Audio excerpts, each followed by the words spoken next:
A'udzu billahi minasyaitonir rajim. Bismillahirrahmanirrahim. Alhamdulillah rabbil alamin wassalatu wassalamu ala asyrafil anbiya'i wal mursalin wa ala alihi wa ashabihi ajma'in. Subhanaka la ilma lana illa ma 'allamtana innaka antal alimul hakim. Wala haula wala quwwata illa billahil aliyyil azim. Assalamualaikum warahmatullahi wabarakatuh. Sama saya Ustaz Ahmad Syahid. Dalam sini kita membahaskan, memperbincangkan tentang ilmu ijaz Al-Quran. Teman-teman sekalian, hari ini kita akan melihat sebuah ayat Al-Quran Al-Karim yang menerangkan kepada kita berkenaan ilmu falak.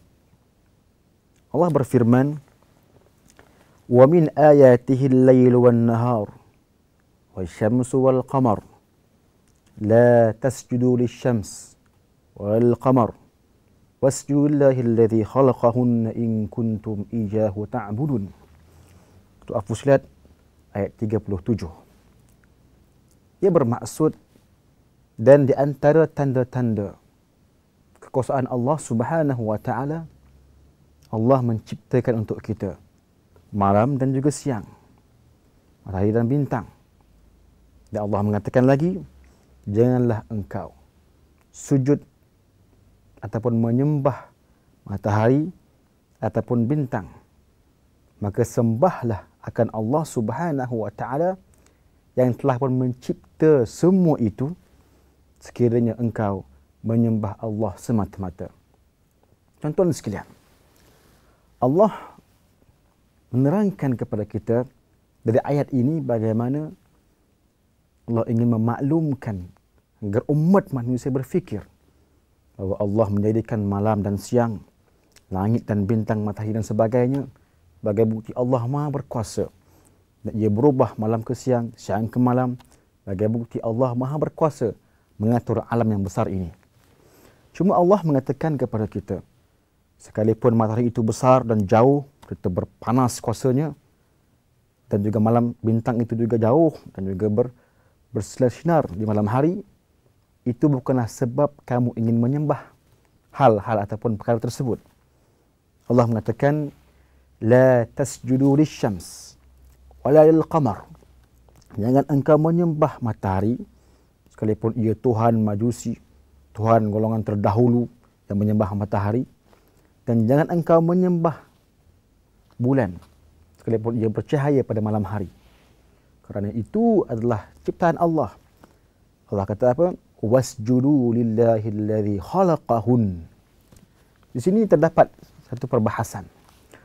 Allah mengatakan janganlah engkau menyembah matahari dan bulan, maka sembahlah Allah yang mencipta mereka.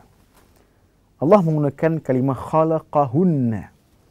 Hunna ini merujuk kepada kata bilangan yang banyak. Sedangkan Allah mengatakan janganlah engkau menyembah matahari dan bulan, tapi dan sembahlah Tuhan yang mencipta mereka semua. Allah tak mengatakan janganlah engkau menyembah matahari dan bulan dan sembahlah Allah yang mencipta mereka berdua. Tidak. Allah mengatakan sembahlah Allah yang menciptakan mereka semua. Seolah menggambarkan kepada kita di alam ini terdapat banyak matahari dan bulan selain yang kita ada pada hari ini, yang kita lihat pada hari ini. Membuktikan kepada kita bahawa matahari dan bulan bukanlah dua, bahkan banyak dan banyak. Dan ia dibuktikan daripada ilmuwan sains yang mengatakan bahawa setiap planet memiliki matahari masing-masing, setiap planet memiliki bulan masing-masing, dan setiap cakrawala ataupun galaksi memiliki matahari masing-masing. Membuktikan juga bahawasanya alam ini bukan kecil, bahkan ia besar dan luas terbentang dan tak mampu dicapai oleh akal manusia. Allah mengatakan khalaqahun, satu kalimah yang begitu bermakna, walaupun cuma satu ayat sahaja. Khalaqa, Allah menciptakan, hun, mereka, tapi mereka itu bermaksud ke semua bintang, ke semua matahari dan ke semua bulan. Juga memberi makna kepada orang yang terkini, kepada para saintis, para ahli falak, bahawasanya Allah ingin memberikan maklumat kepada orang bukan Islam dan juga menetapkan hati orang Islam, oh ini Quran telah pun memaklumkan kepada sekalian umat manusia yang mana alam ini ataupun alam semesta ini bukanlah alam kecil sahaja. Bukanlah dikandungi ataupun dihuni oleh manusia sahaja. Bahkan dihuni oleh pelbagai makhluk-makhluk yang lain yang memiliki matahari mereka sendiri dan memiliki bulan mereka sendiri. Allah mengatakan, La tasjudu lisyams wala lilqamar. Janganlah kamu menyembah matahari, jangan kamu menyembah bulan, tapi sembahlah Allah Subhanahu wa taala yang mencipta pelbagai bulan dan pelbagai matahari. In kuntum iyyahu ta'budun. Sekiranya kamu golongan-golongan yang menyembah Allah Subhanahu wa taala dengan sebenar sembahan.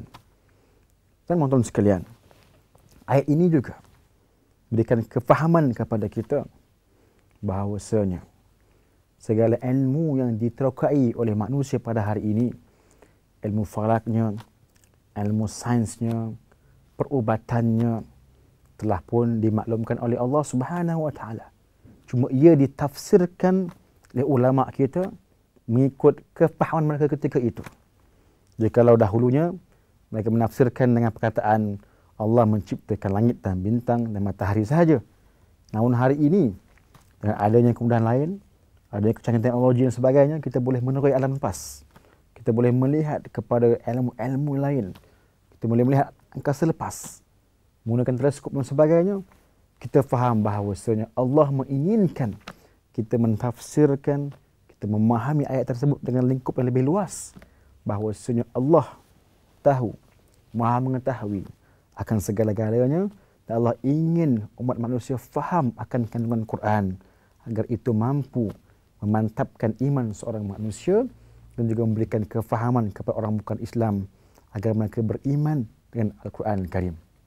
Dan teman-teman sekalian, akhirnya sama-sama kita berusaha untuk kita berta'ammul ataupun kita melihat dalam bertafakur seketika tentang ayat-ayat ini di mana Allah menggesa kita berfikir menggunakan akal dan sebagainya adalah sebagai cara ataupun wasilah untuk kita memantapkan iman kita menerusi ilmu-ilmu terkini yang semuanya telah pun dimaklumkan oleh Allah dalam Al-Quran Al-Karim. Wallahu a'lam. Assalamualaikum warahmatullahi wabarakatuh.